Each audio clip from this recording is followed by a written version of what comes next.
E o governo do Piauí oficializou na manhã de hoje a formatura e nomeação de 207 novos policiais penais que vão atuar no sistema prisional do Estado.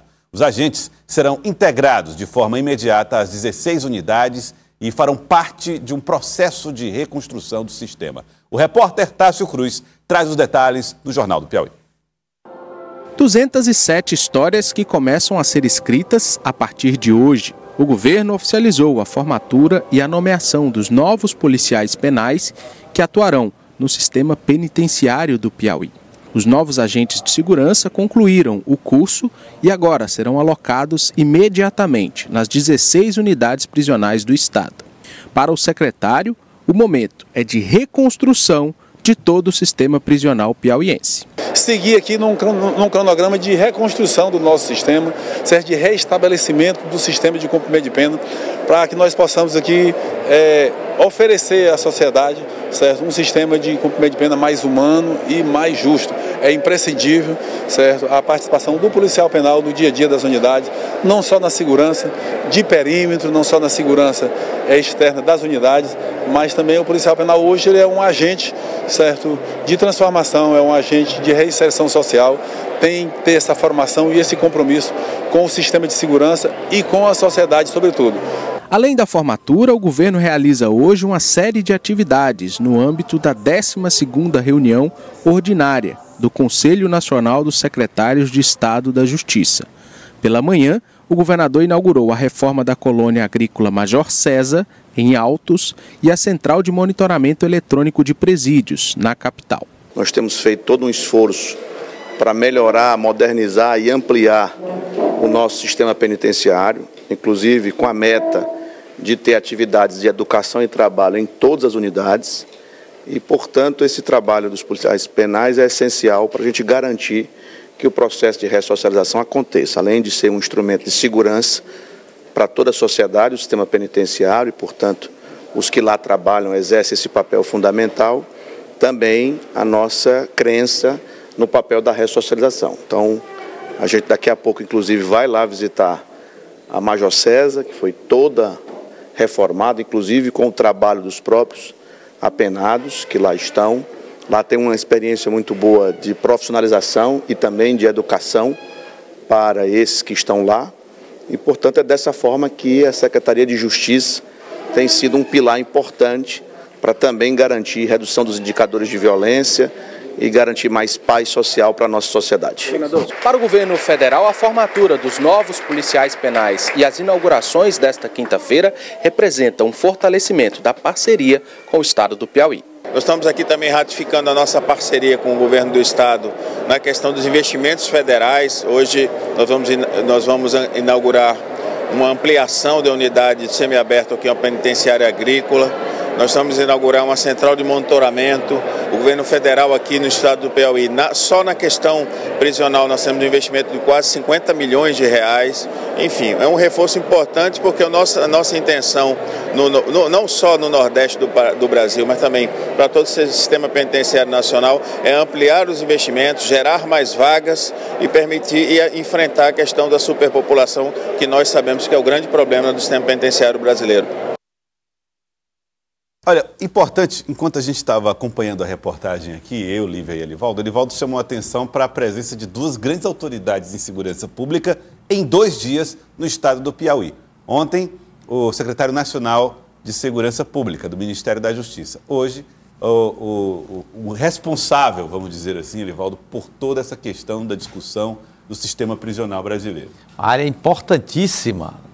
2 ontem na segurança e hoje na parte penal, ou seja, no sistema prisional do estado do Piauí, que, aliás, é um problema nacional. Mas aqui no estado, como disse o secretário de Justiça, o coronel Carlos Augusto, reforçado pelo governador Rafael Fonteles, o estado vem desenvolvendo investimentos no sentido não só de ampliar a rede com o novo presídio lá em Buriti dos Lopes, mas também de dotar o sistema atual de condições adequadas para os policiais penais que lá atuam, reforço reforço do contingente, com a incorporação de novos policiais, como também nas condições de trabalho, já que é uma área, Lívia, que exige muita atenção, muito preparo e condições de trabalho as melhores possíveis. Até porque, Elivaldo, é um organograma que é altamente relacionado um com o outro. Não dá para você cuidar da segurança pública sem cuidar dos resultados dela, que é por meio do sistema judicial. Então, tudo isso é muito correlacionado e paralelo a também a alta complexidade do crime. Então, exige que esteja cada vez mais atualizado,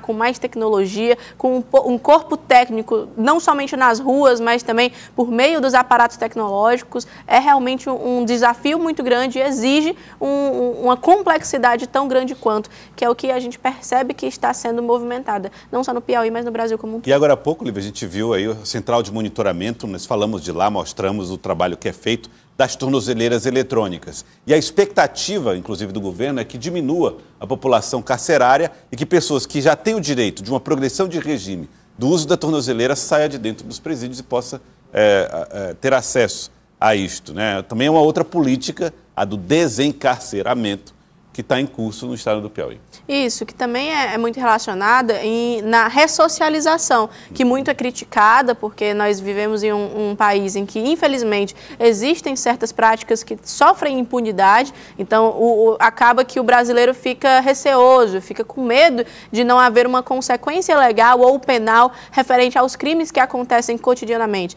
Mas essa saída do encarceramento, essa ida para uma ressocialização desse criminoso, também tem que ser entendido que são crimes menores, são crimes que não exigem ali uma penalidade tão grande. Por mais que todo crime ele seja um crime, ainda assim existem graus de complexidade, existem graus de perigo, de afetar o cidadão brasileiro e, com isso, consequentemente, formas diferentes de tentar resolver ele. E uma delas é a ressocialização. Bom, e o governador Rafael Fonteles defendeu mudanças durante esse evento, né, na política econômica de Lula, com a redução de impostos para alimentos e o combate à inflação.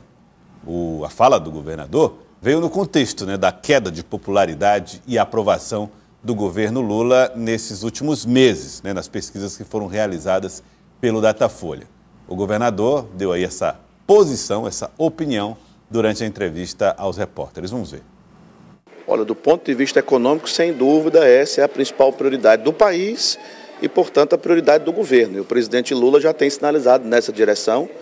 É claro que a inflação, sobretudo dos alimentos, depende de uma série de fatores, mas eu acredito que o estímulo à produção, tanto da agricultura familiar quanto do agronegócio, combinada com um arrefecimento do dólar a partir de uma estabilidade da política econômica, a partir dessa crença dos agentes econômicos, por isso que é muito importante o fortalecimento da nossa equipe econômica, liderada pelo ministro Fernando Haddad, é fundamental para que haja esse arrefecimento dos preços e, portanto, a população que tem aumentado a sua renda com diversos programas sociais, com o programa de salário mínimo e com o próprio crescimento econômico do país, não veja esse crescimento da sua renda ser penalizado pelo crescimento do preço dos produtos alimentícios, principalmente, mas também uma atenção especial a combustíveis e energia elétrica.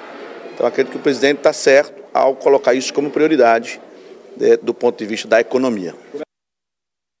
Bom, ele começa aí pelo final, ele fala sobre combustíveis e energia elétrica, porque são fontes de produção, né? Você só produz se tiver energia ali para alimentar, só produz se tiver o combustível para transportar, então já dá aí um pouco do impacto que isso tem na economia. E fala, Elivaldo Barbosa, abertamente sobre a necessidade de o presidente atacar pontos importantes. Eu diria que hoje o que está construindo a insatisfação em torno da política econômica é, de fato, o preço, o aumento dos preços, sobretudo dos alimentos, Elivaldo Barbosa. Esse é o principal item da situação econômica que provoca situação complicada para o consumidor, sobretudo o de menor poder aquisitivo, e respinga na imagem do governo, do presidente da República. As pesquisas estão aí para demonstrar essa realidade. Como enfrentar essa situação? Economistas, técnicos do próprio governo, o Congresso Nacional reconhece que muitas medidas precisam ser tomadas. Dentre elas, e aí uma que é bastante salientada, Joelson, está no controle do gasto. controle do gasto para possibilitar ao governo mecanismos suficientes para influenciar no mercado a estabilidade da inflação, ou seja, o controle também da inflação, do aumento do custo de vida, que aí sim provoca um estrago muito grande na sociedade, e a consequência política é a consequência, porque o problema é ali o efeito imediato, que é de tornar a economia mais adversa para quem mais precisa. E eu até continuo o seu raciocínio, Elivaldo, dizendo que o que mais prejudica essa imagem econômica do Lula não é nem necessariamente a política econômica, mas é a expectativa dessa política econômica. Porque o presidente Lula ele foi eleito em um viés neodesenvolvimentista, ou seja, redistribuição de renda, fazer com que haja um poder de compra maior, um entendimento de que haveria esse auxílio do Estado no mecanismo da economia. Então, essa era a bandeira levantada pelo presidente Lula. E aí ele faz uma performance econômica neoliberal, com ausência de Estado muito grande, em que há uma interdependência dos Estados, principalmente nessa questão do imposto do ICMS, que faz com que haja realmente um encarecimento, porque são necessidades individuais de cada Estado e, consequentemente, a mão acaba pesando em certos setores, e o alimento é a principal bandeira do presidente Lula, é a principal bandeira do Partido dos Trabalhadores. Então, como que isso alcança a população, sabendo que, para além de uma política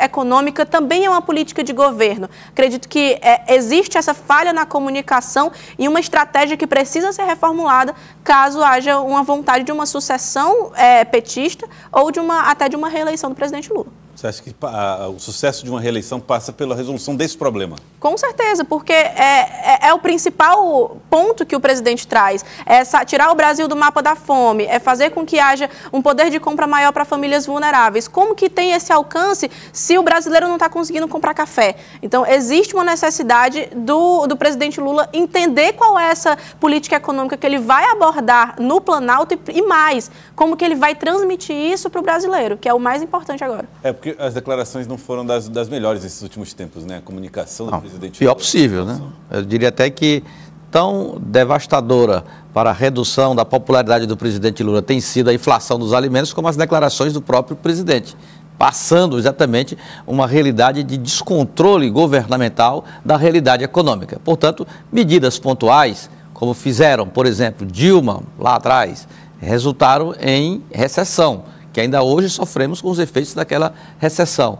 E as medidas também que foram tomadas no finalzinho do governo Bolsonaro, reduz imposto aqui, reduz ali, no geral não contribuiu em praticamente nada, a situação continuou na mesma e até mesmo não implicou em resultado favorável no aspecto eleitoral para o ex-presidente.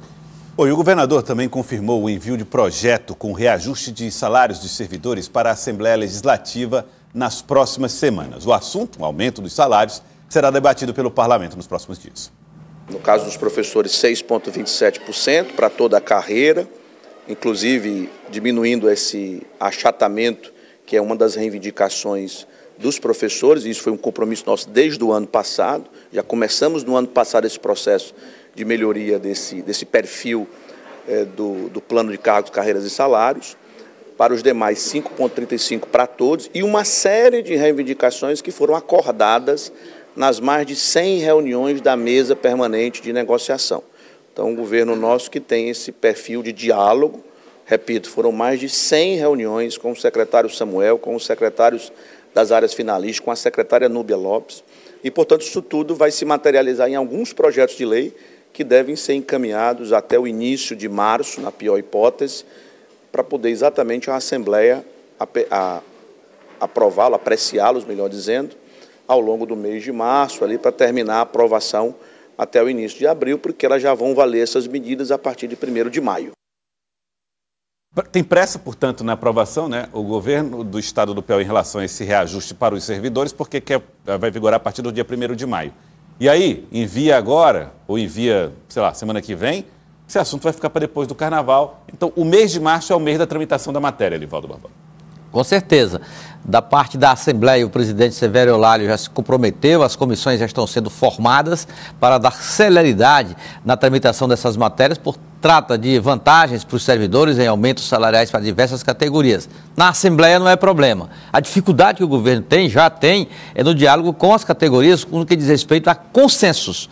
O governo tem discutido, tem até um comitê especial no governo para tratar de questões salariais com as diversas categorias do serviço público. Desse colegiado participam secretários como Administração, Samuel Nascimento, Fazenda, Emílio Júnior, Planejamento, Washington Bonfim, a Secretaria também de Relações Sociais tem uma presença nesse colegiado com a representação das diversas categorias. O importante é o diálogo, números na mesa, o que é possível o governo oferecer, proporcionar dentro da exigência legal e, claro, buscar o entendimento com as diversas categorias que legitimamente buscam recompor perdas do ponto de vista salarial.